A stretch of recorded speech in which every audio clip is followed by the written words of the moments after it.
Maya's pregnancy test showed positive after her one-night stand with who she thought was tech mogul David Chen. Except the man who appeared at her door wasn't David, it was the vampire king, and he could smell his child growing inside her. The real trap had been set centuries ago. Maya Sterling's hands shake as she stares at the two pink lines blazing across the pregnancy test like an accusation. The cramped bathroom in her Seattle apartment feels even smaller now, the walls closing in as reality crashes over her in waves.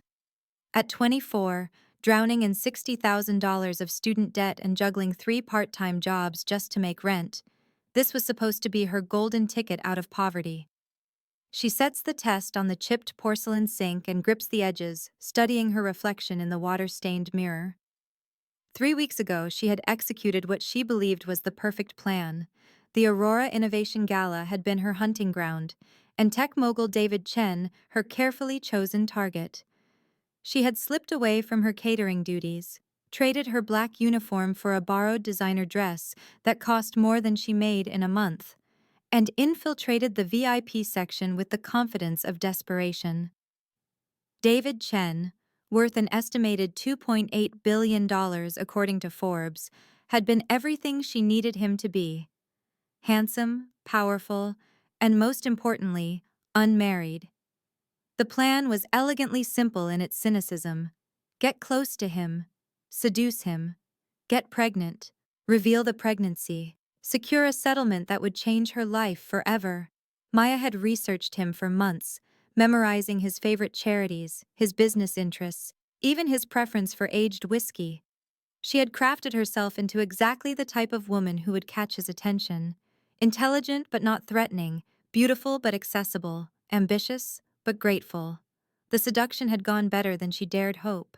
David had been drawn to her immediately, his dark eyes never leaving her face as she spoke passionately about sustainable technology, a topic she had studied specifically for him. When he invited her to his private suite at the Olympic Hotel, she knew her plan was working. But now, holding the proof of her success, something feels fundamentally wrong. Her memories of that night swim through her mind like fish through murky water, beautiful but distorted. She remembers David's commanding presence, the way he seemed to fill the room with an energy that made her skin tingle. She remembers his touch, electric and consuming, like nothing she had ever experienced. Her body had responded to him with an intensity that surprised her, passion overwhelming calculation, until she forgot she was supposed to be playing a role. Yet when she tries to grasp specific details, they slip away like smoke. The conversation that led them upstairs. The moment he first kissed her. The actual act itself. All of it exists in her memory as sensation without form, pleasure without clear recollection. Even stranger are the marks on her neck, twin punctures that she had attributed to passionate lovemaking, but which still haven't healed after 3 weeks. They throb with a dull ache that intensifies whenever she thinks about David, as if her body is trying to remember something her mind has forgotten. Maya touches the marks gently, wincing as pain shoots down her spine. She had planned to cover them with makeup before confronting David with the pregnancy, but they remain vivid red against her pale skin, refusing to fade. The pregnancy test sits on the sink like a verdict, undeniable proof that her scheme worked. She should feel triumphant. Instead, unease coils in her stomach like a living thing. Something about that night, about David himself, doesn't align with the careful research she had done. The man who touched her had moved with a predatory grace that seemed almost inhuman. His eyes had held depths that spoke of experiences far beyond his documented 35 years. And his accent, which she had attributed to his expensive education, had carried notes of something older, more foreign than any boarding school could produce. Maya shakes her head, trying to dispel the strange thoughts. Stress and guilt are making her imagination run wild. David Chen is exactly who she researched him to be. A brilliant entrepreneur who built his fortune on sustainable technology. A philanthropist who donated millions to environmental causes. A bachelor who avoided serious relationships to focus on his empire. The perfect mark for her desperate gambit. She picks up the pregnancy test again, studying the clear results. In 72 hours, she will call David's office and request a meeting. She will tell him about the pregnancy with exactly the right mixture of vulnerability and determination. She will not ask for money directly, but will mention her financial struggles, her student loans, her dreams of giving their child a better life. If he is the man she believes him to be, he will offer a generous settlement to keep the scandal quiet. If he demands a paternity test, she will comply gracefully, knowing the results will support her claim. The plan is foolproof. So why does her reflection in the mirror look so frightened? 3 days later, Maya's carefully rehearsed speech dies on her lips as she opens her apartment door. The man standing in her hallway looks exactly like David Chen, yet she knows instantly that he is someone else entirely. This stranger wears David's face, but moves with fluid grace that seems to defy gravity. His dark eyes hold depths that speak of centuries rather than decades, and when he smiles, she catches a glimpse of teeth that are just slightly too sharp to be human. He steps uninvited into her apartment, and Maya finds herself backing away, not from rudeness, but from an instinctive recognition of apex predator. The temperature in the room seems to drop 10 degrees as he closes the door behind him with deliberate precision. "Hello, Maya," he says, and his voice carries an accent that places him nowhere and everywhere at once. Aristocratic and ancient, it transforms her name into something exotic and dangerous. "My name is Adrian Dracul, and I am the Vampire King." Maya's nervous laughter catches in her throat as he continues without pause, his dark gaze dropping to her still flat stomach with unsettling intensity. "I can smell my child growing inside you. The trap was set 3 centuries ago, and you have walked into it perfectly." The words hit Maya like physical blows, each syllable reshaping her understanding of reality. Vampire King. The phrase should sound ridiculous, the fantasy of an unhinged mind. Instead, it explains everything that felt wrong about her memories of David Chen, the otherworldly presence, the predatory grace, the bite marks that refused to heal, the way her body had responded to his touch as if recognizing something her conscious mind could not accept. Adrian moves through her small apartment like he owns it, examining her secondhand furniture and discount store decorations with the detached curiosity of an anthropologist studying primitive artifacts. "David Chen was merely a role I play when I need to move through your world," he explains conversationally, picking up a photograph of Maya with her sister Emma.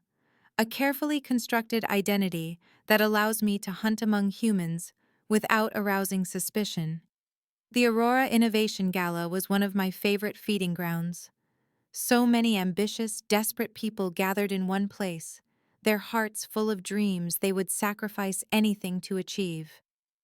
Maya sinks onto her threadbare couch, legs suddenly unable to support her weight. "You're insane," she whispers. But even as the words leave her mouth, she knows they are a lie. Every instinct she possesses screams recognition of the truth standing before her. Adrian sets down the photograph and turns his full attention to her, and Maya feels pinned like a butterfly under glass. His dark eyes seem to see through her skin to the life growing within, and she has the disturbing sensation that he knows things about her pregnancy that she does not. "I understand your confusion," he says with something that might be sympathy. "For 3 centuries, I have been searching for a woman who would attempt exactly what you have done. Someone desperate enough to seduce a powerful man for financial gain. Someone ruthless enough to use pregnancy as a weapon. Someone foolish enough to believe she could trap a predator. The curse that binds my bloodline required such a woman, and you have fulfilled every requirement perfectly."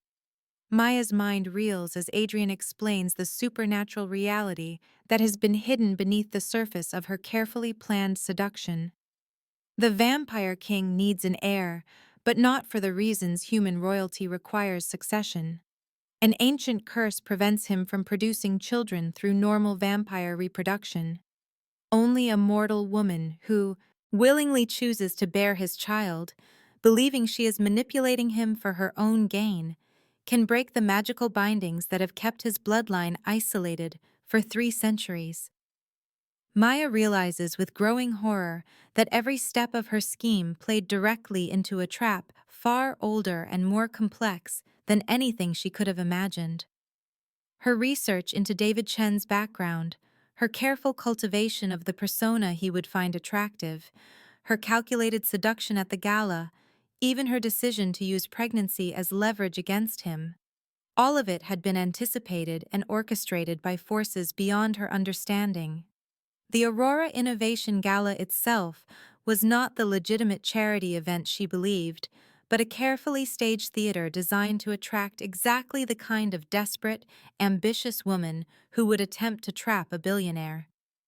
The other attendees, the VIP section, even the catering company that employed her, all of it was part of an elaborate supernatural conspiracy that made her feel like an insect caught in an impossibly complex web. "You chose me," Adrian continues, his voice carrying notes of something that might be approval or pity. "Not because I appeared to be David Chen, but because your desperation called to the very curse I seek to break. The child you carry will either free my bloodline from 3 centuries of isolation or destroy us completely. There is no middle ground, no compromise, no escape from the choice you made when you decided to seduce a man you believed could solve all your problems." Maya touches her stomach involuntarily, feeling for the first time the weight of the life growing inside her. What she had seen as her ticket to financial security is actually the key to supernatural forces she barely comprehends. The pregnancy that was supposed to trap a billionaire has instead bound her to the vampire king and a destiny she never chose. The marks on her neck throb with renewed intensity, as if responding to Adrian's presence, and Maya finally understands that they are not just evidence of passion, but supernatural brands that mark her as his. Her carefully laid plans have not just failed, but have delivered her directly into the hands of an immortal predator who has been hunting for exactly her type of prey for 300 years. Adrian settles into Maya's worn armchair with the casual authority of someone accustomed to owning everything around him, his presence transforming her modest apartment into something that feels like a throne room. "The curse that binds my bloodline began 3 centuries ago with an act of unforgivable cruelty," he begins, his voice carrying the weight of ancient memory. "My ancestor, King Vlad Dracul III, was not the romanticized figure your human histories have made him. He was a monster even by vampire standards, ruling through fear and feeding on terror as much as blood. His armies swept across Eastern Europe like a plague, destroying entire villages not for strategic gain but for the simple pleasure of watching innocents suffer. In the winter of 1724, his forces descended upon a small Romanian village called Miorita, where a powerful witch named Constanta had lived in peaceful isolation for over 200 years. She had harmed no one, using her magic to heal the sick and protect crops from blight, asking nothing in return but to be left alone with her herbs and her books. Vlad's soldiers burned her cottage while she was still inside, not because she posed any threat to his reign, but because he had heard rumors of her beauty and wanted to add her to his collection of conquered women. When she refused to submit, he ordered her death as an example to anyone who dared defy the Dracul name. As the flames consumed her body, Constanta used the last of her life force to weave a curse so intricate and cruel that it would torment the Dracul bloodline for generations. She decreed that we would rule in isolation, powerful beyond mortal comprehension, but forever alone, unable to forge genuine connections or produce heirs through the normal bonds of vampire society. The curse was specific in its cruelty. The Dracul line would continue, but only when a mortal woman would willingly bear our heir of her own free will, believing she was seducing the vampire king for material gain while remaining ignorant of his true supernatural nature. The witch's dying words, became the chain that bound us. Only when greed masquerades as love and manipulation becomes genuine desire would the bloodline be free to reclaim its full power. Maya feels the blood drain from her face as Adrian's explanation reveals the horrifying precision with which her own actions have fulfilled an ancient prophecy. Every step of her carefully orchestrated scheme now appears as merely the latest movement in a supernatural dance that has been choreographed for 3 centuries. Her research into David Chen's background, her decision to target a tech mogul specifically, her choice to use pregnancy as leverage, even her selection of the Aurora Innovation Gala as the perfect hunting ground. All of it had been anticipated by forces far beyond her understanding. Her desperation and ambition making her the perfect instrument for breaking a curse she never knew existed. Adrian's human identity as David Chen was not simply a convenient disguise, but a masterwork of supernatural deception crafted over decades to attract exactly the kind of desperate, ambitious woman who would attempt to trap a billionaire. The documented wealth was real, built through centuries of vampire influence on human markets. The public appearances were genuine, sustained through careful manipulation of media and business networks. The philanthropic activities were authentic, funded by resources accumulated across multiple lifetimes. Every detail of David Chen's existence had been designed to create the perfect bait for a woman like Maya, someone whose financial desperation would override her moral reservations about using pregnancy as a weapon. The curse required not just any mortal woman but one whose motivations aligned perfectly with its twisted requirements. She had to genuinely believe she was manipulating the vampire king while remaining completely ignorant of his supernatural nature. She had to choose pregnancy as her tool of entrapment, willingly carrying his child in the belief that it would secure her financial future. Most crucially, despite her mercenary intentions, she had to develop real feelings for him, because only genuine emotion could power the magic necessary to break the curse. Maya realizes with mounting horror that her plan to trap David Chen was never truly her own idea, but rather the inevitable result of supernatural forces guiding her thoughts and choices toward their predetermined conclusion. Adrian watches her face cycle through shock, denial, and finally acceptance, before continuing his explanation with the detached precision of someone recounting historical facts. "You are not the first woman to attempt such a scheme," he reveals, and Maya feels her heart sink further into despair. Over the past 3 centuries, dozens of women have targeted the various identities I have assumed throughout history. Railroad barons in the 1800s, oil tycoons in the early 1900s, technology moguls in recent decades. Each incarnation was crafted specifically to attract women whose desperation made them willing to use seduction and pregnancy as tools of financial advancement. Some were actresses seeking wealthy patrons. Others were impoverished nobility hoping to restore their family fortunes. Still others were working-class women like yourself who saw pregnancy as their only escape from poverty. Every one of them believed they were the architect of their own scheme, never suspecting they were fulfilling the requirements of an ancient curse that had been guiding their choices from the moment they first learned of my supposed wealth. The cruel irony of the curse ensured that none of these women could succeed until the precise conditions were met. They seduced my various human identities with calculation and skill, some even managing to become pregnant. But the magic required for breaking the bloodline curse remained dormant because their feelings never transcended their mercenary motivations. The curse demanded not just manipulation disguised as seduction, but the genuine transformation of greed into love, ambition into authentic desire.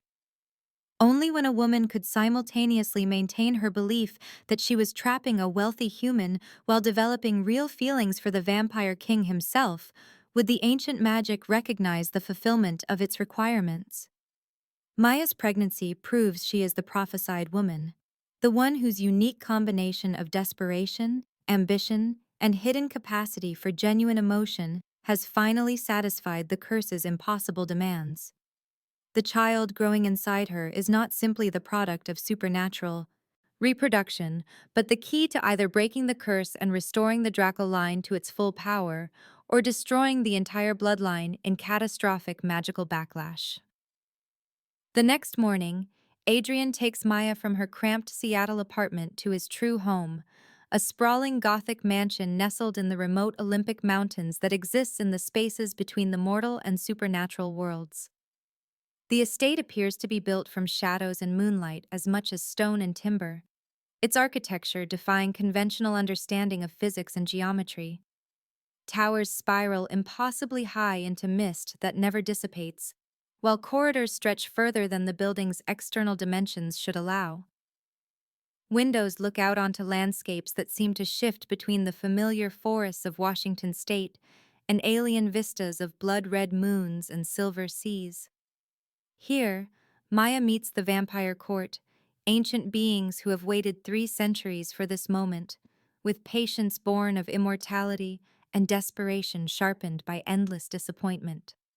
Lady Elisabetta, Adrian's advisor for over 200 years, greets Maya with cool assessment that makes her feel like livestock being evaluated for breeding potential. Elisabetta's ageless beauty carries the sharp edges of centuries spent in ruthless political maneuvering, and her pale eyes regard Maya with the calculating indifference of someone who has watched too many mortal women fail to fulfill the prophecy's requirements. She views Maya as a necessary evil, a crude instrument required for breaking the curse, but ultimately disposable once her biological function is complete. Lord Constantine, the court's military commander, approaches Maya with the barely contained hostility of a warrior who sees potential threats in every shadow. His massive frame carries the scars of battles fought across continents and centuries, and his assessment of Maya focuses entirely on her capacity to disrupt the careful balance of power within vampire society. He sees her not as salvation, but as a dangerous wildcard whose human unpredictability could destabilize everything the court has built during their long isolation. Dr. Mikhail Raven, the court's scholar and physician, studies Maya with the fascination of a researcher who has finally encountered a specimen he has theorized about but never observed. His ancient eyes burn with intellectual hunger as he examines the unique magical properties of her pregnancy, documenting every supernatural change in her body with the meticulous attention of someone who understands they are witnessing history in the making. Through these encounters, Maya learns the true scope of the vampire world, a hidden society that has influenced human civilization for millennia through careful manipulation of politics, economics, and culture. Adrian does not rule simply a collection of individual vampires, but an entire supernatural ecosystem that includes werewolf packs, witch covens, fae courts, and dozens of other creatures that humans dismiss as mythology. The vampire court serves as the shadow government of this hidden world, maintaining the delicate balance that keeps supernatural forces from open war, while ensuring that human society remains ignorant of the powers that shape their destiny from behind veils of secrecy and misdirection. Maya's pregnancy represents far more than the potential salvation of a single bloodline. It will fundamentally shift the balance of power throughout the entire supernatural community. The child she carries will be the first hybrid of vampire and human, born under the specific magical conditions required by the ancient curse, potentially possessing abilities that transcend the limitations of both species. Such a being could unite the fractured supernatural world under a single authority or tear it apart in conflicts that would spill over into human society with catastrophic consequences. As Maya navigates the complex politics and ancient rivalries of the vampire court, she discovers the curse's most cruel irony buried in her own emotional responses to Adrian. While she had believed she was coldly manipulating David Chen for financial gain, she was actually falling genuinely in love with Adrian Dracul, despite never knowing his true identity. Her feelings were absolutely real, Even though her understanding was completely false, her heart responding to the Vampire King's true nature, even as her mind remained focused on the imaginary billionaire she thought she was seducing. The passionate intensity she experienced during their night together was not the calculated performance she had planned, but an authentic emotional and physical response to finding her perfect match in the most impossible circumstances. This emotional truth becomes the key to either breaking or strengthening the ancient curse, because the magic that binds the Dracul bloodline feeds on the paradox of genuine love arising from false pretenses, authentic desire growing from mercenary manipulation, and real connection forming despite fundamental deception about identity and nature. And now's the time to stop and subscribe to our channel. If you enjoyed this video, don't forget to like it and drop a comment telling us where you're watching from. It's always amazing to see how far these tales travel across the world. Now let's continue. Maya's pregnancy progresses with supernatural speed that defies every medical textbook ever written, her body transforming in ways that both terrify and fascinate the ancient members of Adrian's court, who have lived for centuries without witnessing anything comparable to the miraculous and dangerous changes occurring within her. Dr. Raven conducts daily examinations in his laboratory deep beneath the estate, a sterile chamber filled with both cutting-edge medical equipment and arcane instruments that hum with magical energy, documenting each unprecedented development with the meticulous attention of a scholar who understands he is recording history that will reshape supernatural understanding of reproduction and hybrid genetics.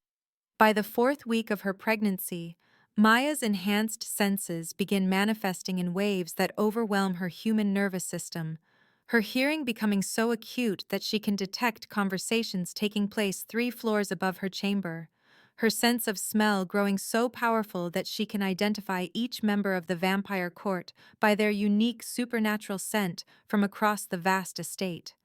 The heightened sensory input creates constant headaches that no human medication can touch, forcing Dr. Raven to develop specialized treatments that blend medical science with magical healing techniques passed down through vampire bloodlines for millennia.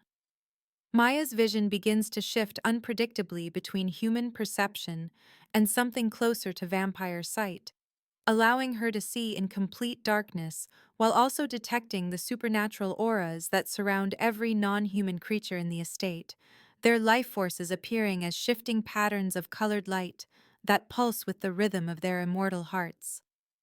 During the 5th week, moments of supernatural strength manifest without warning, Maya accidentally crushing a crystal goblet during dinner while simply reaching for it, her human muscles suddenly accessing power that should be impossible for someone her size to possess.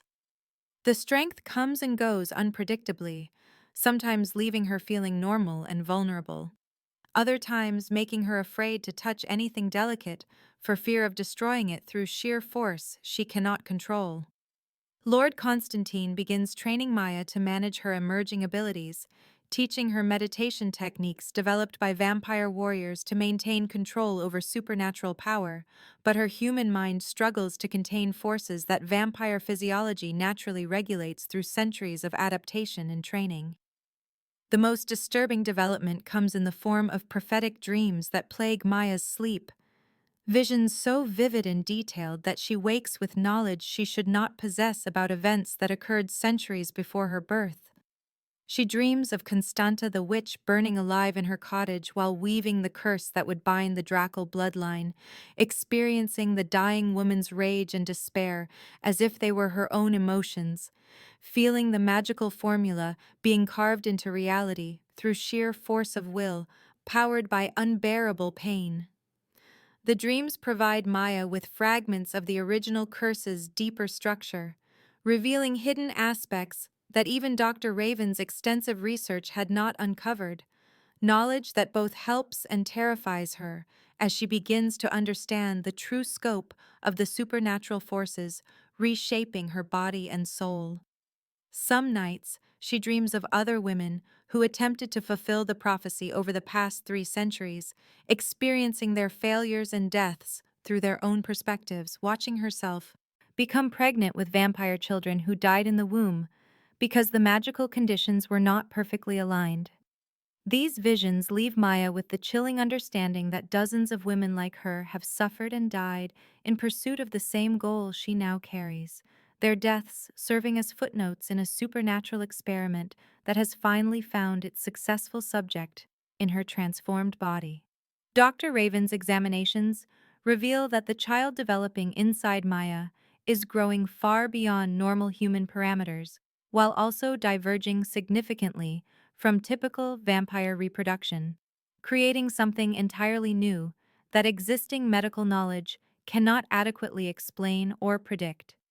The fetus displays bone density, approaching vampire levels while maintaining human flexibility, brain development that suggests intelligence beyond either species, and energy signatures that pulse with magical potential inherited from both the vampire bloodline and the witch's curse that governs Maya's transformation. The pregnancy that should require 9 months of human gestation will instead complete in 6 months of accelerated supernatural development, each week bringing new risks as Maya's human physiology struggles to support a hybrid child whose needs exceed what her body was designed to provide.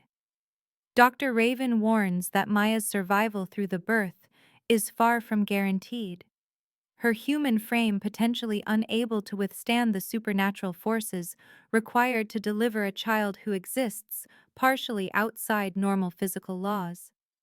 The accelerated timeline creates additional pressure on everyone involved, forcing the vampire court to make critical decisions about Maya's care and protection while preparing for political upheavals that will inevitably follow the birth of a being whose very existence could reshape the balance of power throughout the supernatural world. Meanwhile, Maya finds herself caught in an emotional maelstrom as she struggles to understand her genuine feelings for Adrian, amid the supernatural forces that brought them together through deception and ancient magic. She is drawn to him with an intensity that goes far beyond physical attraction, her enhanced senses allowing her to perceive aspects of his personality and character that remain invisible to normal human perception, seeing past the predatory exterior to glimpse the loneliness and vulnerability that 3 centuries of cursed isolation have carved into his immortal soul. Their conversations in the estate's moonlit gardens revealed depths to Adrian's character that contradict everything Maya thought she knew about vampires and supernatural creatures, his intelligence encompassing not just the accumulated knowledge of centuries but genuine wisdom earned through experiences that span multiple human lifetimes. Yet Maya cannot fully separate her authentic emotions from the supernatural influences that continue to reshape her thoughts and desires as the pregnancy progresses, wondering whether her love for Adrian represents her own free choice or simply another manifestation of the ancient curse that orchestrated their meeting. Adrian faces his own emotional crisis as he discovers feelings for Maya that surprise him after 3 centuries of viewing humans as either food or tools to be manipulated for vampire purposes. Her combination of vulnerability and fierce determination, awakening something in his vampire heart that he thought the curse had destroyed forever. Maya's refusal to be intimidated by the supernatural world around her, coupled with her genuine concern for his well-being despite learning the truth about his predatory nature, creates an emotional connection that transcends the physical attraction and magical compulsion that brought them together. For the first time in 3 centuries, Adrian finds himself caring about another being's happiness and welfare beyond how it serves his own goals, a transformation that both exhilarates and terrifies him, as he realizes that breaking the curse may cost him far more than he ever imagined if Maya does not survive the birth of their child. News of Maya's pregnancy spreads through the supernatural community like wildfire, despite the vampire court's efforts to maintain secrecy, carried by networks of spies, informants, and magical communication methods that connect supernatural beings across continents within hours of significant developments. Ancient vampires, who have remained neutral in supernatural politics for centuries, suddenly take interest in events at Adrian's estate. Recognizing that the birth of the first hybrid child born under the curse's conditions will fundamentally alter the balance of power that has governed their hidden world for millennia. Werewolf packs begin positioning themselves strategically around vampire territories, uncertain whether the hybrid child will represent an opportunity for alliance or a threat to their own supernatural sovereignty. Witch covens conduct emergency gatherings to determine whether Maya's pregnancy represents the fulfillment of other prophecies that intersect with the Dracul bloodline curse. Their ancient texts speaking of hybrid beings whose birth will herald either a new age of supernatural cooperation or catastrophic war between species that have maintained uneasy peace for centuries. The most immediate threat comes from Cassius Vorn, an ancient vampire who was banished from Adrian's court 2 centuries ago for attempting to overthrow the Dracul line through assassination and political manipulation, his exile forcing him to build his own network of supernatural allies who resent Adrian's authority over the vampire world. Cassius believes that if he can kill Maya and her unborn child, the curse will transfer its power to him as the strongest vampire capable of claiming the Dracul throne, making him the new vampire king through conquest rather than bloodline inheritance. His centuries of exile have been spent preparing for exactly this opportunity, building alliances with supernatural creatures who share his hatred of Adrian's rule, while developing magical weapons and strategies specifically designed to penetrate the defenses of the mountain estate. Cassius commands an army of rogue vampires, displaced werewolves, and dark witches, whose combined power represents a genuine threat to even Adrian's ancient strength. Their coordinated assault plans targeting not just Maya's physical safety, but the magical protections that shield the estate from supernatural detection. Simultaneously, the human world begins to take notice of Maya's disappearance from her normal life, creating a second front of danger that threatens to expose the entire vampire court to human investigation and potential persecution. Maya's sister Emma becomes increasingly worried when Maya fails to return her calls and texts, eventually visiting her apartment to find it empty, except for signs of hasty departure and the lingering supernatural scent that her human nose cannot identify, but which makes her instinctively uneasy. Emma's investigation into her sister's disappearance leads her to ask dangerous questions about Maya's last known activities, including her work at the Aurora Innovation Gala and her sudden interest in tech mogul David Chen, inquiries that attract the attention of other humans who have begun to notice patterns in David Chen's public appearances that do not align with normal human behavior. Marcus Reed, a determined investigative journalist who specializes in exposing corporate corruption and mysterious disappearances among the wealthy elite, begins connecting dots between Maya's vanishing and irregularities in David Chen's documented history that suggest identity fraud on an impossible scale. Reed's research uncovers financial transactions that span centuries under different names, but with identical behavioral patterns.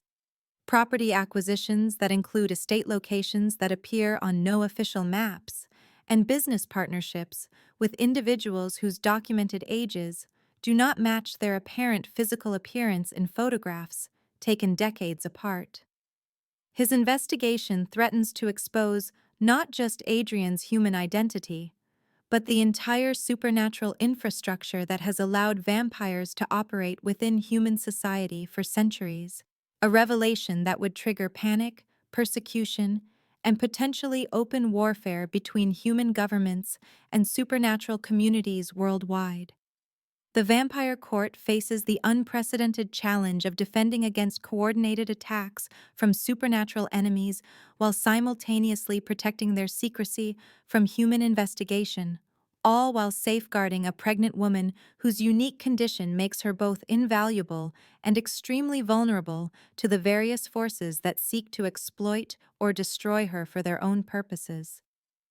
Maya must learn to navigate complex supernatural politics while her body undergoes changes that blur the line between human and monster. Her enhanced abilities making her a valuable asset in the court's defense, while her pregnancy creates limitations that prevent her from fully participating in the dangerous game of survival that will determine not just her own fate, but the future of the supernatural world itself. Maya discovers the most devastating truth about her supposed free will during her 7th week at the estate, when Dr. Raven conducts a deeper magical examination that reveals traces of supernatural influence woven through every major decision she made in the months leading up to her encounter with David Chen at the Aurora Innovation Gala. The revelation comes as Dr. Raven studies the magical patterns surrounding her pregnancy and notices anomalies in her life force that suggest external manipulation spanning far longer than her time at the estate. Supernatural threads that reach back through her memory, like invisible puppet strings guiding her choices toward their predetermined conclusion. The original curse did not simply predict that a desperate woman would attempt to trap the vampire king through seduction and pregnancy, but actively influenced events to ensure such a woman would appear at precisely the right moment, with exactly the right combination of desperation, ambition, and hidden capacity for genuine love that the ancient magic required for its fulfillment. Maya's desperate financial situation was not merely the result of unfortunate circumstances, but the product of subtle supernatural interference that guided her toward increasingly desperate measures. Her student loans mysteriously increasing through bureaucratic errors that forced her to take multiple part-time jobs, her applications for better employment mysteriously disappearing or being rejected for reasons that made no logical sense, her financial aid mysteriously reduced at critical moments that pushed her closer to the breaking point where she would consider using pregnancy as a weapon against a wealthy target. Her presence at the Aurora Innovation Gala was orchestrated through a complex web of supernatural manipulation that began months before the event. The catering company that hired her receiving their contract through business connections that ultimately traced back to vampire influence. Her work schedule mysteriously adjusted to ensure she would be assigned to serve the VIP section, where David Chen would be hunting. Even her access to the borrowed designer dress that allowed her to infiltrate the elite gathering was facilitated by supernatural forces working through human intermediaries who never realized they were serving as instruments of ancient magic. Most horrifying of all, Maya's specific plan to use pregnancy as leverage against David Chen was not her own brilliant scheme, but an idea planted in her subconscious through magical suggestion. The curse requiring not just any seduction, but one motivated by the specific combination of desperation and calculated manipulation that would satisfy its twisted requirements for breaking the supernatural bonds that held the Drackle bloodline in isolation. Dr. Raven's examination reveals that these supernatural influences have been growing stronger throughout her pregnancy. The ancient magic using her developing child as a conduit to exert greater control over her thoughts and emotions, potentially leading to complete loss of free will as the birth approaches, and the curse prepares to claim its final victory over both mother and child. This revelation shatters Maya's sense of agency and creates a devastating crisis of identity as she realizes that every choice she believed was her own may have been nothing more than the predetermined moves of a pawn in a cosmic game that began centuries before her birth. She questions whether her attraction to Adrian represents genuine emotion or simply another manifestation of supernatural manipulation, whether her growing love for him is real or merely the curse ensuring that she will willingly sacrifice herself for the child she carries. Whether any aspect of her personality and decision-making process remains authentically her own, or if she has become nothing more than a vessel for forces beyond her comprehension or control. The philosophical questioning becomes urgently practical when Dr. Raven warns that the curse's influence will continue growing stronger as the pregnancy progresses, potentially erasing her individual consciousness entirely by the time of birth and transforming her into nothing more than a supernatural incubator, whose only purpose is delivering the prophesied heir, regardless of the cost to her humanity, sanity, or survival. Maya faces the terrifying possibility that she will lose everything that makes her who she is, becoming a hollow shell animated only by ancient magic that views her as a disposable tool rather than a person worthy of consideration or respect. Adrian experiences his own emotional crisis as he grapples with the knowledge that while supernatural forces brought Maya to him through manipulation and deception, his feelings for her have grown beyond anything he experienced during 3 centuries of cursed isolation. Her courage and determination awakening aspects of his character that he thought the curse had destroyed forever. He realizes that truly loving Maya means potentially condemning her to a fate worse than death. Transformation into something that exists between human and vampire without belonging fully to either world. A creature bound to serve supernatural society forever without the option of choosing her own path or destiny. The vampire king who has ruled through power and intimidation for centuries finds himself paralyzed by genuine care for another being, unable to protect Maya without potentially destroying the very qualities that make her worthy of love. Trapped between his duty to his bloodline and his growing desire to preserve Maya's humanity, even if it means abandoning the chance to break the curse that has defined his existence for 300 years. Adrian's internal struggle intensifies as he watches Maya suffer through increasingly painful physical transformations while fighting to maintain her sense of self against supernatural forces that view her individual identity as an obstacle to overcome rather than a treasure to preserve, forcing him to confront the possibility that saving her may require him to sacrifice everything he has worked toward for centuries, including the freedom and power that breaking the curse would provide to his entire bloodline. Maya makes a crucial decision that fundamentally changes the power dynamics within the estate when she refuses to accept her designated role as a passive vessel for supernatural forces beyond her control, instead demanding that Dr. Raven teach her about the magical abilities that are awakening within her transformed body, as the pregnancy reshapes her physiology in ways that blur the boundaries between human and supernatural existence. Rather than surrendering to the curse's influence, Maya chooses to study and understand the forces affecting her, believing that knowledge and training might allow her to maintain her agency even as ancient magic attempts to subsume her individual will into its larger purpose.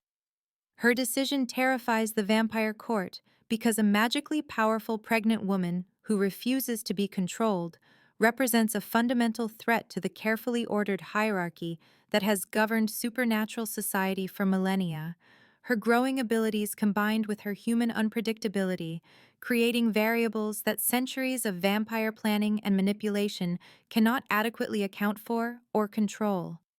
Dr. Raven begins training Maya in the theoretical foundations of supernatural magic, while helping her develop practical control over the abilities manifesting through her pregnancy, teaching her meditation techniques that allow her to sense and manipulate the magical energies flowing through her transformed body. Maya learns that her enhanced senses are not simply side effects of carrying a hybrid child, but active magical abilities that she can consciously direct and control. Her supernatural hearing allowing her to detect conversations throughout the estate and beyond. Her enhanced vision revealing the magical auras and energy patterns that surround every supernatural creature in ways that provide tactical information about their emotional states and hidden intentions. Her moments of supernatural strength are not random surges, but manifestations of magical power that she can learn to access deliberately. Her human muscles serving as conduits for forces that transcend normal physical limitations when properly channeled through focused will and controlled breathing techniques developed by vampire warriors over centuries of combat experience. Most significantly, Maya discovers that her prophetic dreams are not simply memories inherited from the dying witch but active magical sight that allows her to perceive potential futures and hidden connections between supernatural events.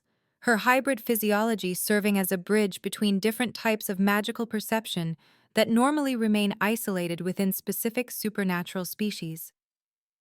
Lady Elisabetta views Maya's magical training as a dangerous deviation from the prophecy's requirements and begins plotting to ensure Maya's compliance through methods that range from subtle psychological manipulation to direct magical coercion, believing that allowing Maya to develop independent magical power threatens the curse's ability to fulfill its intended purpose of creating a controllable heir for the Draco bloodline. Elisabetta's centuries of experience in vampire politics convince her that Maya's growing abilities represent a threat not just to the immediate success of breaking the curse, but to the long-term stability of vampire society, which has always depended on maintaining clear distinctions between rulers and subjects, predators and prey, supernatural beings, and the humans they govern from the shadows. Lord Constantine takes a different approach, recognizing that Maya's developing magical abilities could serve as a powerful weapon against the external threats facing the court from Cassius Vorn's alliance of rogue supernatural creatures. Her unique combination of human adaptability and supernatural power, potentially providing tactical advantages that traditional vampire abilities cannot match in the coming conflicts. Constantine begins incorporating Maya into the court's defensive preparations, despite the risks her magical instability presents, believing that her untested abilities might prove crucial in battles where conventional vampire strengths have already been anticipated and countered by their enemies' strategic planning. Maya's training with Dr. Raven reveals that the child she carries represents far more than the simple product of vampire and human reproduction, but instead serves as a bridge between different supernatural worlds that have remained isolated from each other for centuries due to political conflicts and biological incompatibilities that prevented meaningful cooperation or unity. The hybrid child possesses genetic and magical characteristics inherited not just from vampire and human lineages, but from the original witch's curse, which wove elements of multiple supernatural species into its structure to ensure that the prophesied heir would have the power necessary to reshape the entire supernatural community according to its ancient design. Dr. Raven's research suggests that the curse was never simply about creating an heir for the Dracule bloodline, but about producing a new type of being whose very existence would force supernatural society to evolve beyond the tribal conflicts and species-based hierarchies that have prevented unified action against common threats like human technological advancement and environmental destruction that affects all supernatural communities regardless of their political allegiances. Maya realizes that her pregnancy has made her the catalyst for changes that will extend far beyond her personal relationship with Adrian, her child destined to serve as either the cornerstone of a new supernatural order that unites previously antagonistic species under cooperative leadership, or the spark that ignites conflicts so destructive they could expose the entire hidden world to human discovery and persecution. Cassius Vorn's attack begins not with supernatural force, but with a phone call that transforms Maya's worst fears into devastating reality when she answers her cell phone to hear her sister Emma's terrified voice pleading for help before the line goes dead, the sound cutting through Maya like a blade as she realizes that her desperate attempt to escape poverty through seducing a billionaire has now endangered the only family she has left in the world. The message arrives 3 hours later through magical channels that bypass the estate's protective wards, Cassius himself appearing as a shimmering projection in the Great Hall, while the vampire court assembles in emergency session to address this unprecedented breach of their security measures.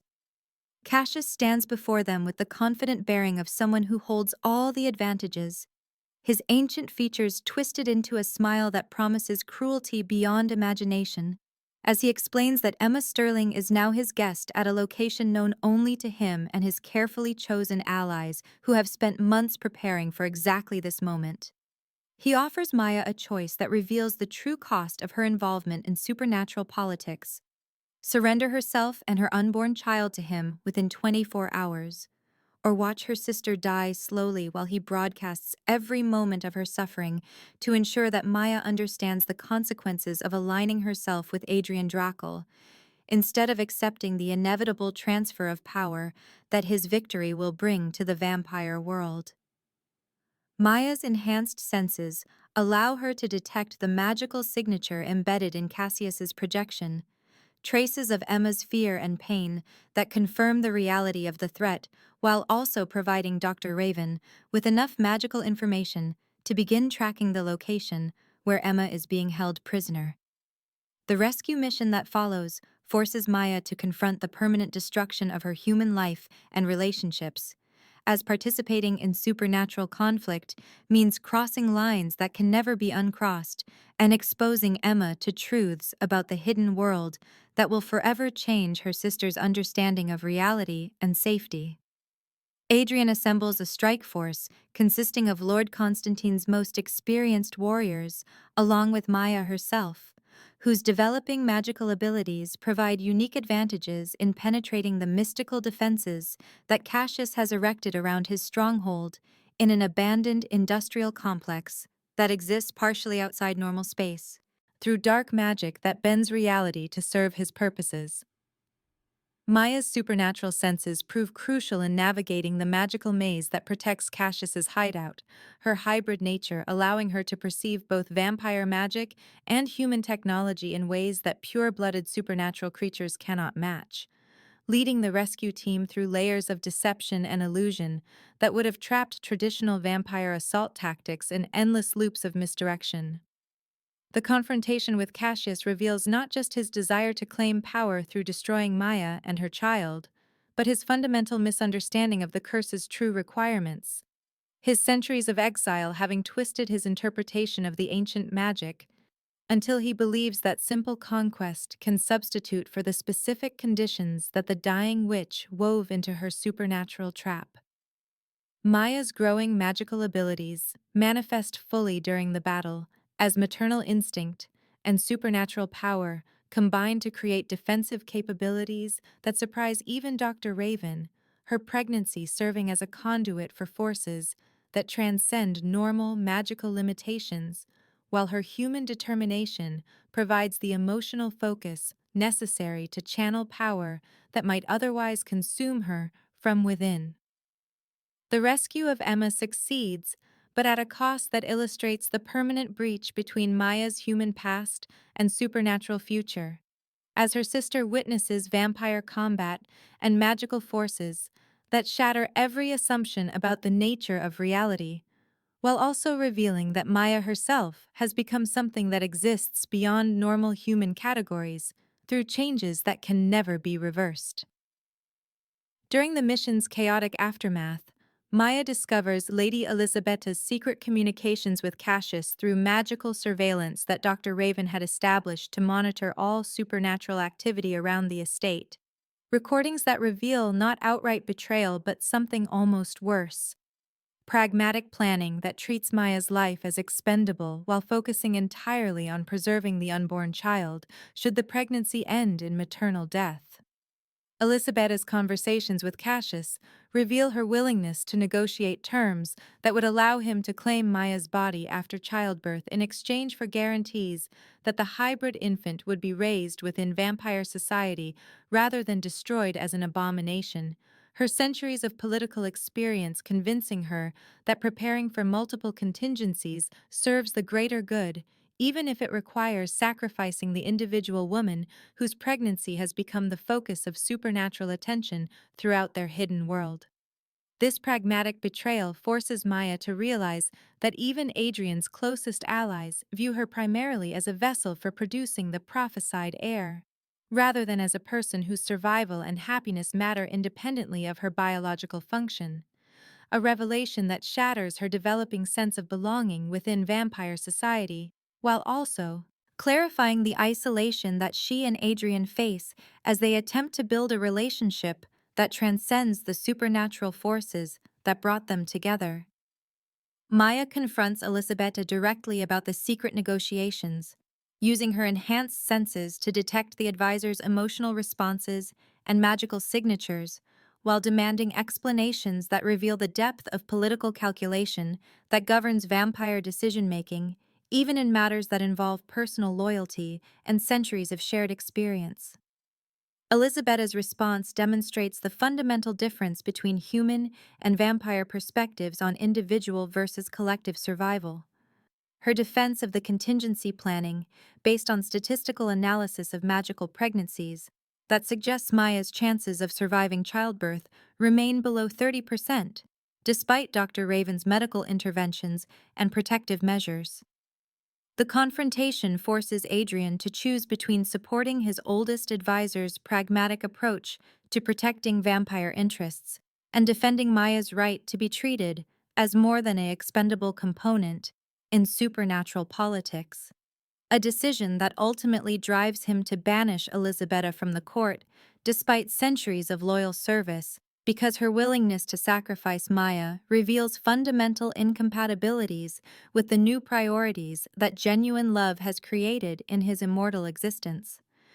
The mission's aftermath brings Maya and Adrian closer together as they face the truth that supernatural society will never fully accept their relationship because it represents a fundamental challenge to the hierarchical structures and species-based loyalties that have governed the hidden world for millennia. Their union threatening established power balances in ways that make them permanent outsiders regardless of Adrian's traditional authority as vampire king. They realize they are fighting not just for their child's survival, but for the right to define their own relationship outside the constraints of ancient prophecy and supernatural politics, creating a family unit that exists independently of the magical forces that brought them together, while also acknowledging the responsibilities that their child's unique nature will impose on both human and vampire communities. Meanwhile, Marcus Reed's investigation into David Chen's mysterious identity reaches dangerous territory when his research uncovers financial records and property holdings that span multiple centuries under different names but with identical behavioral patterns, evidence that should be impossible unless David Chen represents something far more complex and dangerous than simple corporate fraud or identity theft. Reed's articles about these discoveries attract attention from government agencies that have been secretly monitoring supernatural activity for decades through programs that most humans dismiss as conspiracy theories. Specialized departments within various intelligence organizations that maintain files on unexplained phenomena and individuals whose documented histories contain anomalies that suggest non-human involvement in human affairs. The investigation creates an unprecedented three-way conflict that threatens to expose the entire supernatural world to human discovery and persecution, with vampires desperately trying to protect centuries of carefully maintained secrecy, while government investigators seek to confirm theories about hidden populations that have influenced human civilization from the shadows throughout recorded history. Maya finds herself caught in the middle of this expanding conflict with a child whose hybrid nature could serve as either the bridge that unites human and vampire societies in peaceful cooperation, or the catalyst that destroys both worlds through warfare that would devastate human civilization, while also destroying the supernatural secrecy that has protected vampire society from technological threats that modern human military capabilities represent to immortal beings who have never faced weapons capable of mass destruction. Adrian faces the agonizing decision of whether to use his accumulated influence over human institutions to stop Reed's investigation permanently, through methods that might require eliminating innocent journalists and government agents whose only crime is seeking truth about forces they do not understand, or finding alternative approaches that protect vampire secrecy without adding human blood to the growing list of casualties that Maya's pregnancy has created throughout both supernatural and human communities. The vampire king, who has survived for centuries through careful manipulation of human society, now confronts the possibility that protecting the woman he loves and the child she carries might require him to abandon the subtle influence and hidden control that have been his primary tools for maintaining vampire supremacy in favor of direct action that could trigger exactly the kind of open conflict between species that supernatural secrecy was designed to prevent. Maya's pregnancy complications worsened dramatically as the emotional stress of multiple simultaneous threats begins affecting her supernatural development in ways that Dr. Raven's medical expertise cannot adequately predict or control. Her hybrid physiology responding to psychological trauma with magical instabilities that threaten both her own survival and the continued development of the child whose growth has already accelerated beyond normal human parameters. Dr. Raven warns that sustained emotional trauma could trigger premature labor that would almost certainly result in the death of both mother and child, as Maya's human body remains unprepared for supernatural childbirth. While the hybrid infant's magical requirements for proper development have not yet been fully satisfied through the accelerated pregnancy that was supposed to require 6 months, but may now be compressed into even less time if stress-induced, complications continue to disrupt the careful magical balance that the ancient curse requires for successful completion. The ticking clock created by Maya's deteriorating condition intensifies every decision and forces all parties to confront their true priorities as supernatural politics, human investigation, and personal relationships converge toward a crisis point that will determine not just the survival of Maya and her child, but the future relationship between human and vampire societies that have coexisted in secret for millennia. Adrian must choose between protecting his individual happiness with Maya and preserving the vampire community that has depended on his leadership for centuries, while Maya faces the possibility that carrying the prophesied heir to term might cost her not just her life, but her humanity, as the magical forces reshaping her body prepare for transformations that could leave her as something neither human nor vampire, but trapped forever between worlds that may no longer have room for beings who exist outside traditional categories of supernatural or human identity. The convergence of all conflicts begins when Marcus Reed receives an unexpected visitor at his Portland office. Cassius Vaughan, appearing in human guise as a wealthy European businessman who claims to possess definitive proof of the supernatural conspiracy that Reed has been investigating through his articles about David Chen's impossible financial history and mysterious identity. Cassius presents himself as a whistleblower from within the vampire community, offering Reed access to centuries of hidden records, photographic evidence of supernatural activities, and most crucially, the location of Adrian Dracul's mountain estate, where a pregnant human woman is being held against her will as part of ancient magical rituals that violate every principle of human rights and dignity.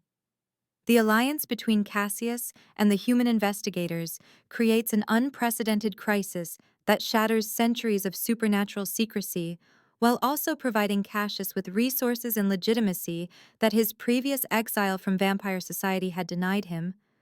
Government agents and military contractors suddenly placed at his disposal through Reed's connections to intelligence agencies that have long suspected the existence of hidden populations influencing human civilization from the shadows.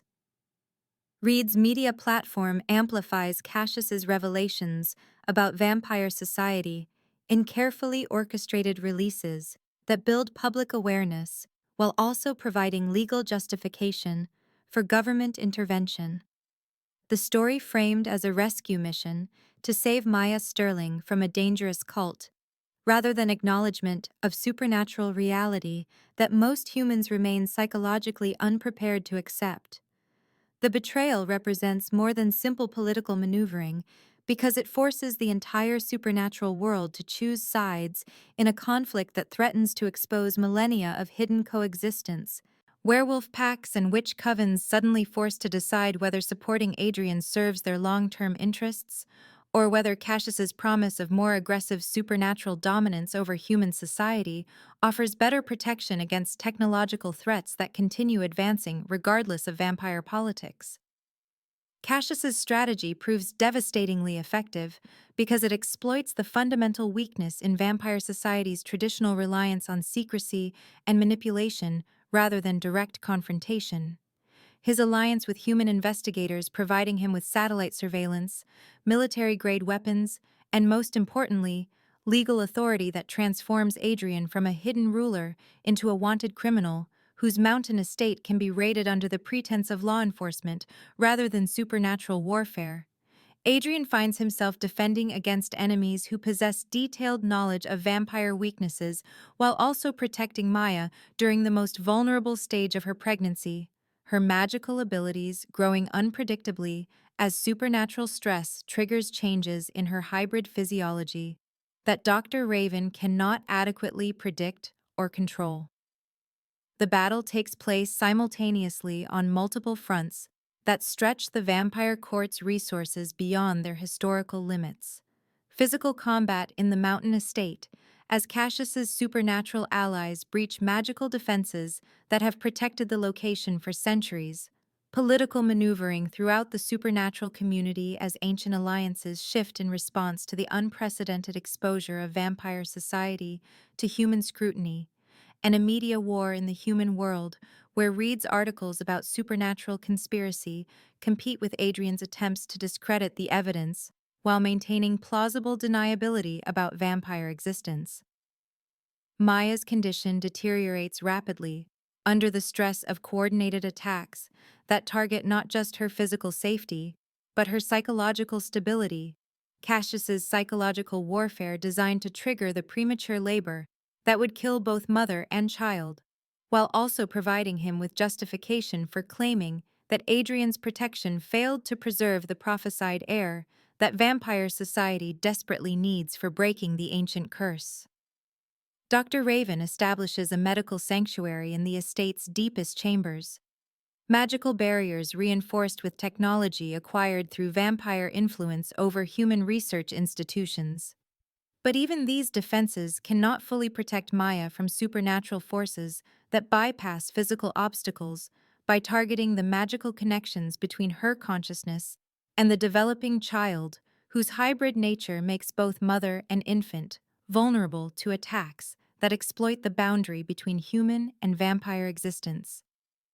The convergence reaches its climax when government helicopters begin circling the mountain estate, while Cassius's supernatural forces simultaneously assault the magical barriers from multiple directions, creating a three-way battle where human military technology, vampire magic, and rogue supernatural creatures clash in combat that threatens to devastate the surrounding wilderness, while also providing undeniable evidence of supernatural warfare that no amount of official denial can explain away to the human witnesses whose cameras and satellite feeds broadcast the conflict to intelligence agencies around the world. Adrian realizes that traditional vampire tactics of stealth and manipulation have become useless in a conflict where secrecy has already been compromised, while his enemies possess both supernatural power and human institutional support, forcing him to choose between abandoning centuries of careful political positioning or embracing open warfare that would fundamentally alter the relationship between vampire society and human civilization, regardless of who emerges victorious from the immediate battle. Maya goes into premature labor during the height of the conflict as explosions from military ordnance shake the mountain estate, while magical energy discharges from supernatural combat create electromagnetic interference that disrupts both human technology and vampire communication networks, her body responding to extreme stress with contractions that begin the birth process nearly 2 weeks earlier than even the accelerated supernatural timeline had predicted. The labor begins in the medical sanctuary, while battles rage throughout the estate above. Dr. Raven forced to serve simultaneously as physician and magical defender, as he protects Maya's birthing chamber from supernatural attacks that specifically target the moment of the child's emergence from the womb, because ancient magical traditions recognize birth as the most vulnerable transition point in any supernatural transformation.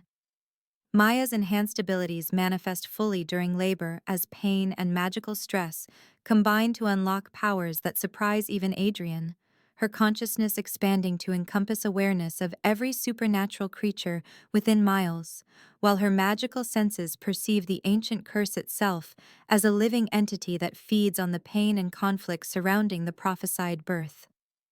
The birth scene becomes the ultimate test of the curse's requirements, as Maya faces choices that will determine not just her own survival, but the future relationship between human and vampire societies.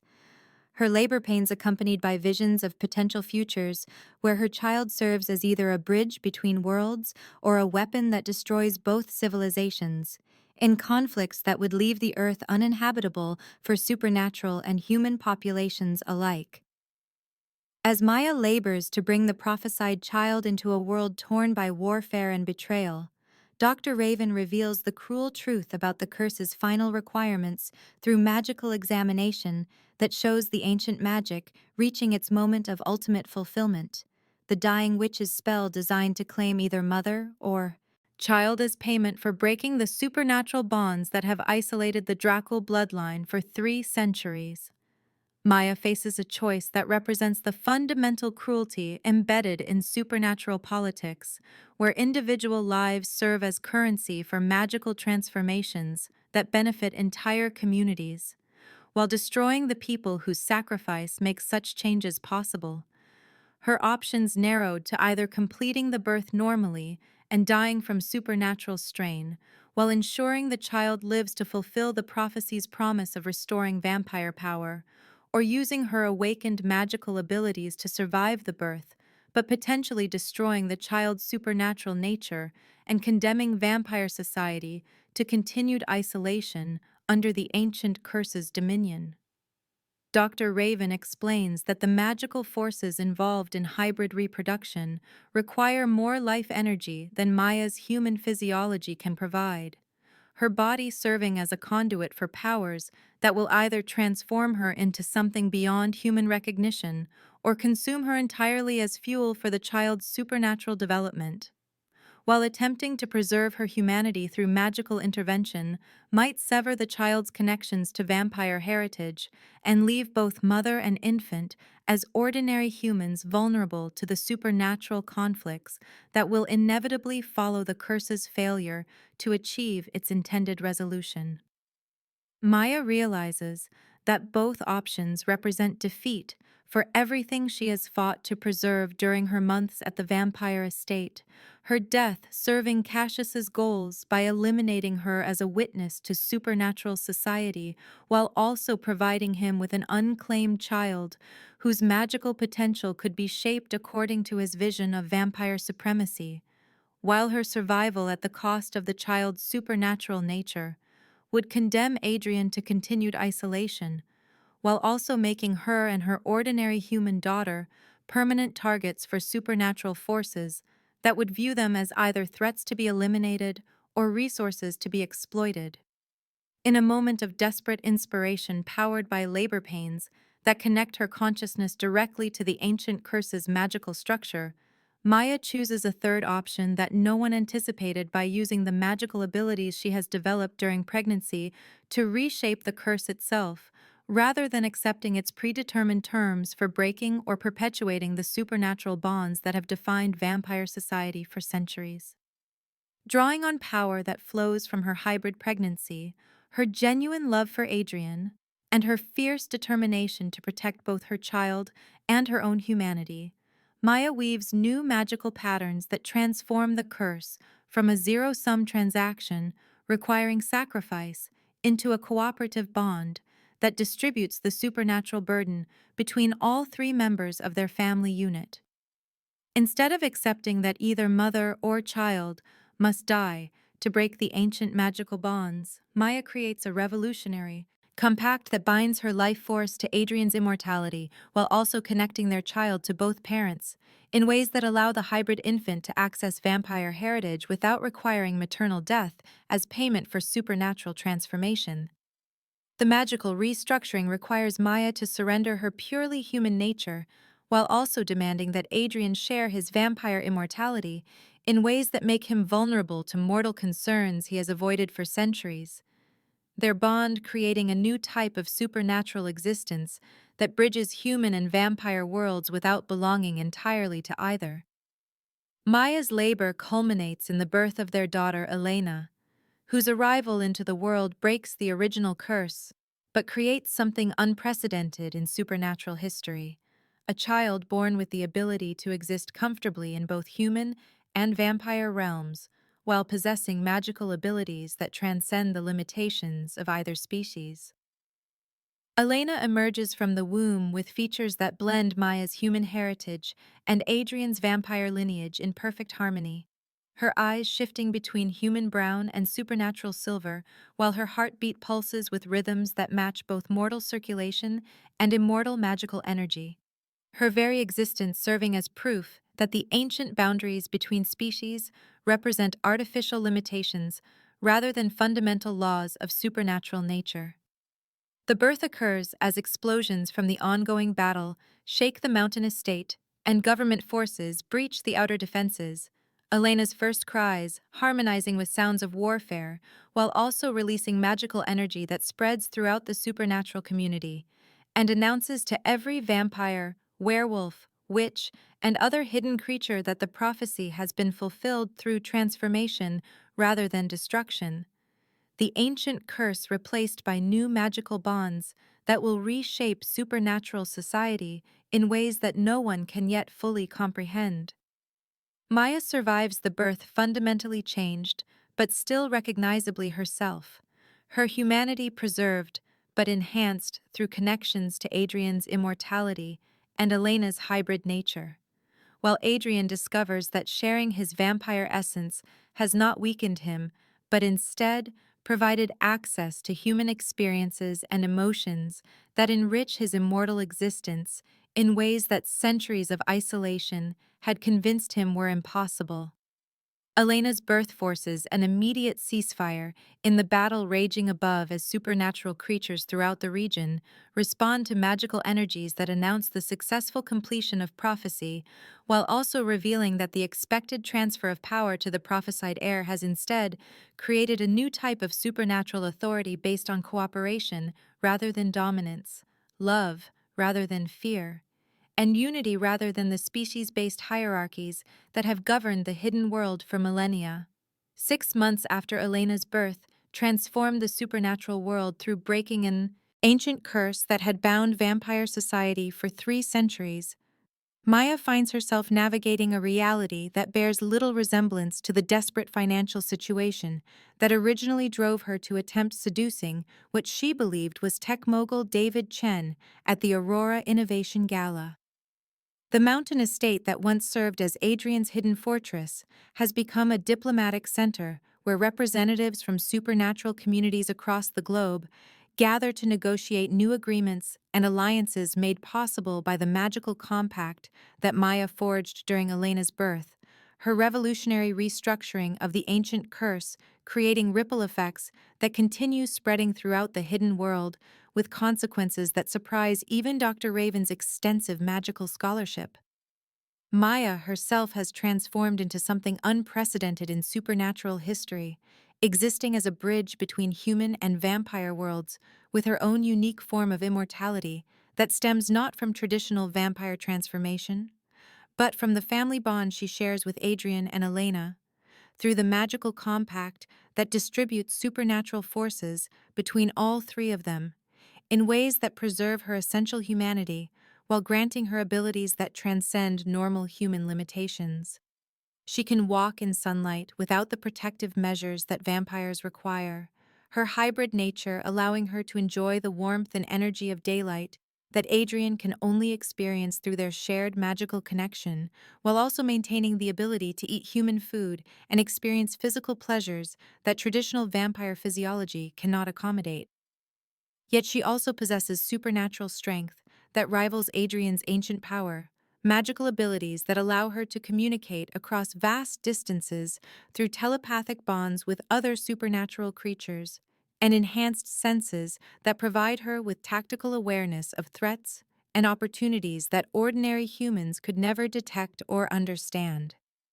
Maya's existence proves that the rigid categories separating supernatural species were always artificial constructs designed to maintain political hierarchies rather than reflecting fundamental laws of magical nature. Her successful integration of human and vampire characteristics, demonstrating that cooperation and love can achieve transformations that conquest and domination never accomplished throughout centuries of supernatural conflict and isolation. Some members of vampire society embrace these changes enthusiastically, viewing Maya's transformation and Elena's hybrid birth as evidence that their species can evolve beyond the limitations and curses that have restricted their development for millennia. Younger vampires particularly drawn to the possibilities that new magical compacts might offer for expanding their own abilities while also developing meaningful connections to the human world that traditional vampire society had always viewed as merely hunting, grounds populated by inferior prey. These progressive vampires see Maya as a herald of evolutionary advancement that could lead to supernatural renaissance, where the hidden world emerges from secrecy to establish cooperative relationships with human civilization, sharing knowledge and resources that could benefit both species, while also protecting the Earth from environmental threats that transcend the boundaries between supernatural and human communities.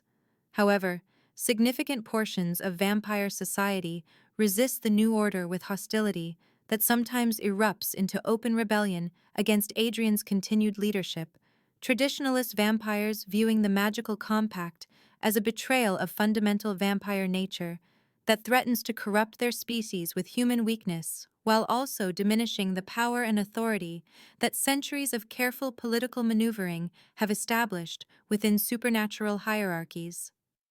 These resistors argue that Maya's survival and transformation represent dangerous precedents that could encourage other supernatural creatures to challenge established traditions, potentially leading to chaos that would destroy the careful balance of secrecy and control that has protected vampire society from human persecution while allowing them to maintain their position as apex predators in a world where humans remain ignorant of the forces that shape their destiny from the shadows.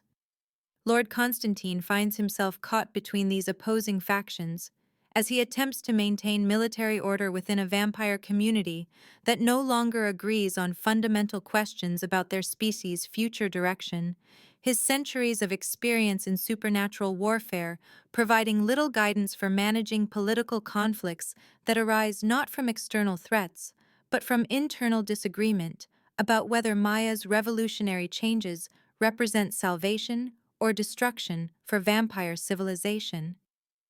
The human world remains largely unaware of the supernatural transformations that continue reshaping the hidden society that exists parallel to ordinary human experience. Marcus Reed's investigation into David Chen's mysterious identity, having been quietly discredited through carefully orchestrated media campaigns that portrayed his articles as conspiracy theories lacking credible evidence, while physical proof of supernatural activity mysteriously disappeared from government archives through vampire influence over intelligence agencies that have monitored paranormal phenomena for decades. Reed himself has been relocated to a prestigious position at a European research institute where his talents are directed toward investigating corporate fraud cases that pose no threat to supernatural secrecy, his memory subtly altered through magical intervention that leaves him with vague recollections of pursuing leads that ultimately prove to be dead ends, rather than clear memories of discovering evidence that would have exposed vampire society to human scrutiny. However, a small but significant group of humans now know the truth about supernatural reality and serve as informal ambassadors between human and vampire communities, their knowledge carefully managed and their loyalty secured through a combination of magical bonds and genuine appreciation for the responsibilities that come with serving as bridges between worlds that have coexisted in ignorance for millennia. Emma Sterling occupies a central role in this human diplomatic corps, her sisterly connection to Maya providing her with unique insights into the hybrid experience, while her background in social work gives her practical skills for managing the complex cultural translation required when supernatural and human perspectives collide on issues ranging from territorial boundaries to ethical considerations about supernatural intervention in human affairs.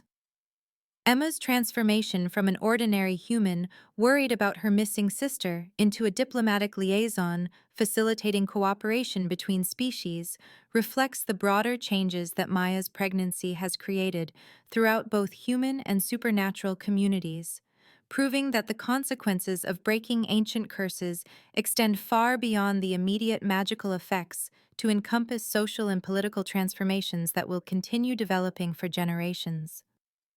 Dr. Raven has established research partnerships with select human scientists and medical professionals who possess both the intellectual capability to understand supernatural phenomena and the psychological resilience to accept that their previous understanding of reality represents only a fraction of the forces that govern existence on Earth. These collaborative efforts already producing medical advances that benefit both human and vampire populations, while also laying groundwork for technologies that could eventually allow open cooperation between species without requiring the complete upheaval of human society that would result from sudden revelation of supernatural reality.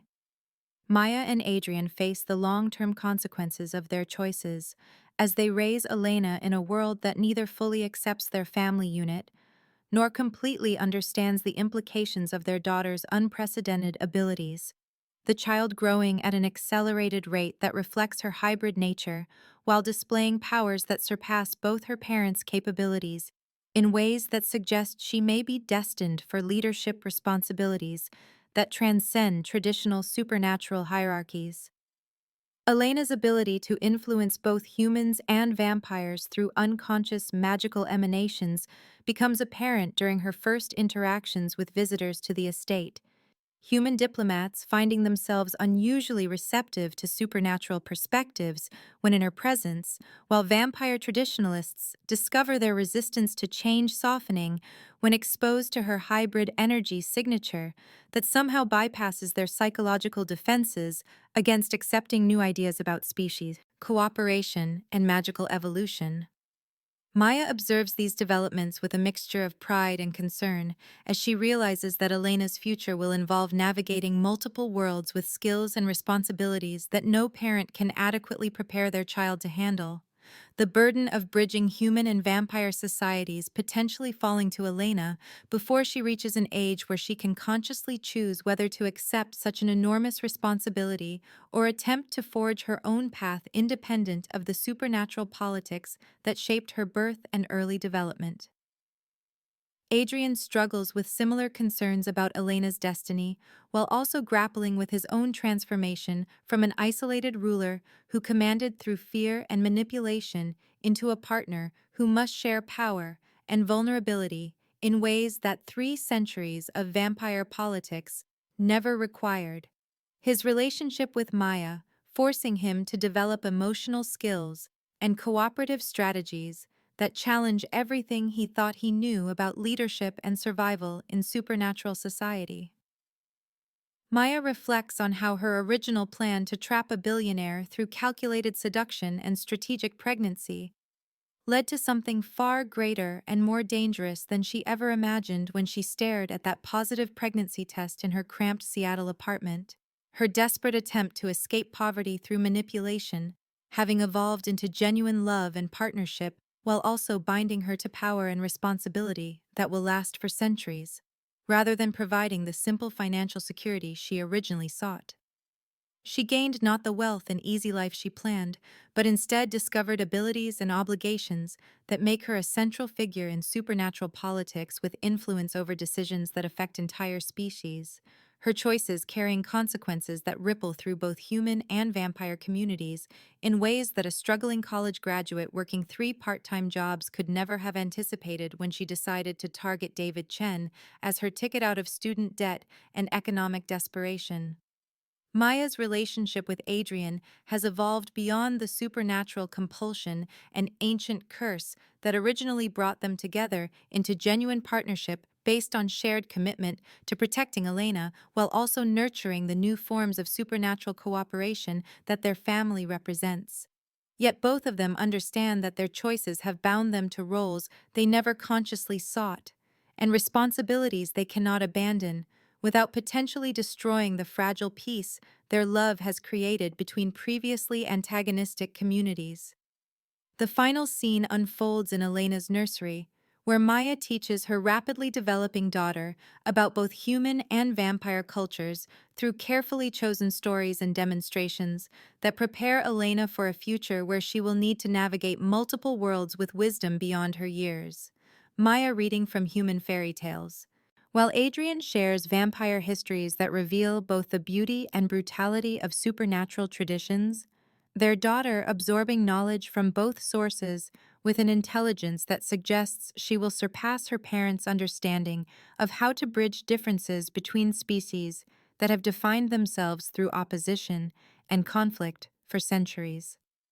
Elena's responses to these cultural lessons reveal abilities that continue growing daily, her hybrid nature allowing her to perceive emotional truths and social dynamics that escape even her magically enhanced parents, suggesting that she possesses intuitive understanding of diplomatic and leadership skills that could revolutionize supernatural society if properly developed and responsibly applied to the challenges that await her generation.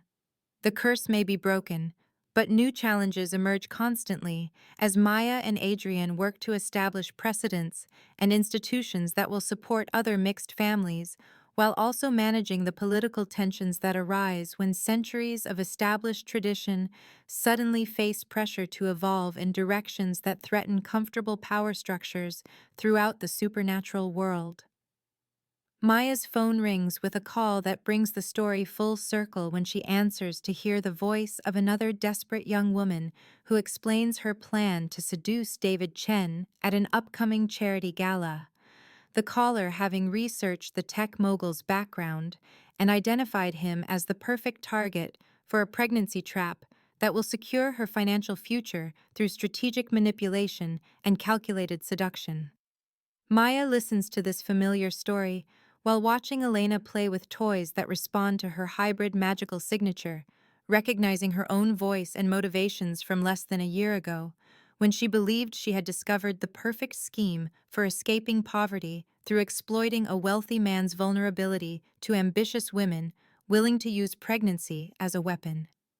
The caller's plan mirrors Maya's original strategy so precisely that Maya realizes the supernatural forces that guided her toward Adrian continue operating through patterns that transcend individual choice, the ancient magic having been transformed rather than eliminated through Elena's birth, creating new cycles of attraction and consequence that will continue drawing desperate humans into contact with supernatural forces, whether Maya intervenes or allows events to unfold naturally according to their own momentum.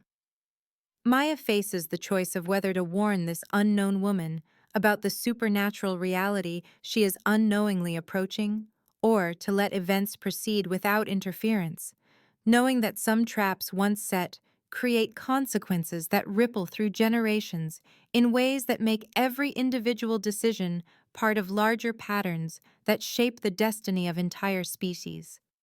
The cycle continues, but now Maya possesses the power and knowledge to influence how it plays out, her experience as both victim and beneficiary of supernatural manipulation, giving her unique insight into the moral complexities that arise when individual agency intersects with forces beyond human comprehension, her choices about intervention or non-interference potentially determining whether future encounters between desperate humans and supernatural beings will follow her path toward love and transformation, or repeat the tragedies that marked previous attempts to fulfill prophecies that demand sacrifice rather than cooperation.